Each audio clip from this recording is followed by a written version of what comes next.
வணக்கம். நான் உங்கள் டாக்டர் கிருஷ்ணகுமார், எலும்பு சிகிச்சை நிபுணர், கிருஷ்ணகுமார் எலும்பு மருத்துவமனை, நாகர்கோயில். இன்னைக்கு நம்ம பார்க்க போறது மூட்டு வலியின் ஆரம்ப அறிகுறிகள் என்ன.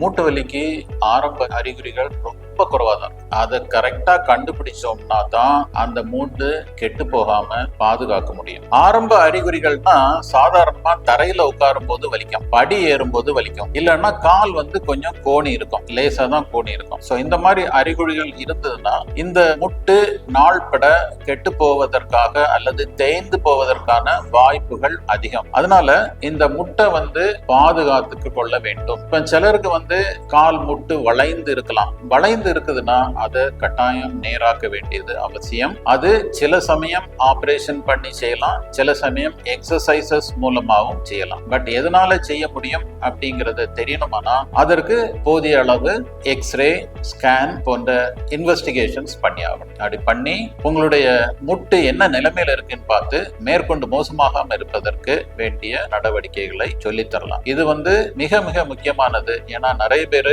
இந்த ஸ்டேஜ்ல நெக்லெக்ட் பண்ணாங்கன்னா ஒரு ஓல்ட் ஏஜ்ல கொஞ்ச நாள் கழிச்சு அவங்களுக்கு முட்டு முழுவதுமாக தேய்ந்துவிடும். சோ முட்டை தேயாமல் பாதுகாத்துக் கொள்வது எப்படி அப்படிங்கிறது தான் இந்த வீடியோவினுடைய நோக்கம். வணக்கம்.